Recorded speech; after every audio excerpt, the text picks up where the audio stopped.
ஆசிரியர்கள் அனைவருக்கும் வணக்கம்.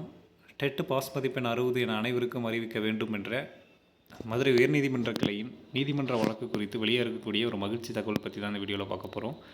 அதுக்கு முன்னாடி நம்ம சேனலுக்கு புதிய பார்வையாளர்களாக இருந்தீங்கன்னா மறக்காமல் சப்ஸ்கிரைப் பண்ணிக்கோங்க. பக்கத்தில் இருக்கிற பெல் ஐக்கானை கிளிக் பண்ணிக்கோங்க. அப்போ தான் எந்த தகவலையும் மிஸ் பண்ணாமல் பார்க்க முடியும்.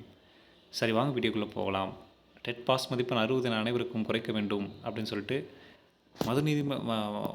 உயர்நீதிமன்ற மதுரை கிளையில் வந்து வழக்கு இருக்குது இல்லையா? ஸோ அந்த வழக்கில் வந்து தேதி ஒத்தி வச்சுருக்காங்க. உங்கள் எல்லாருக்கும் தெரியும். அடுத்த மாதம் 14ஆம் தேதிக்கு இந்த வழக்கு வந்து ஒத்தி வச்சுருக்காங்க.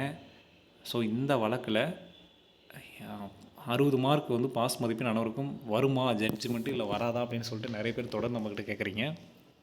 இதில் முக்கியமான விஷயம் நீங்கள் கவனிக்கக்கூடிய இது என்னென்னு பார்த்தீங்கன்னா, ஒவ்வொரு கேட்டகரிக்கும் ஒரு மார்க் அப்படின்னு சொல்லிட்டு கொடுத்துருக்குறாங்க. ஓகேவா? அதனால் டெட்டு பாஸ் மதிப்பெண் 60 அனைவருக்கும் வருவதற்கான வாய்ப்புகள் இருக்குது அப்படின்னு தான் நம்ம சொல்கிறோம், நம்மளோட ஒப்பீனியன் படி. ஓகே, எப்படி வேணாலும் இருக்கலாம், ஆனால் வாய்ப்பு அதிகமாக இருக்குது. சரிங்களா? 60 வரத்துக்கு வாய்ப்பு அதிகமாக இருக்குது. கொஞ்சம் பொறுக்கிற மாதிரி இருக்கும். அடுத்த மாதம் நீங்கள் 14ஆம் தேதி கொஞ்சம் பொறுத்து இருந்து, ஏற்கனவே ஒரு மாதம் பொறுத்துட்டோம், இன்னொரு மாதம் பொறுத்துட்ருக்கிற மாதிரி இருக்கும். மற்றபடி பாஸ் மதிப்பெண் 60 என வருவதற்கான வாய்ப்புகள் மிக மிக அதிகம். அதே போல் அரசும் நம்ம கோரிக்கை வச்சுருக்கிறோம். அது ஒரு பக்கம் அவங்க பரிசீலனை பண்ணியிருக்கிறாங்க. ஒருவேளை தேர்தல் அறிக்கையில் நமக்கு சாதகமாக நிறைய விஷயங்கள் சொல்கிறதுக்கான வாய்ப்புகள் இருக்குது.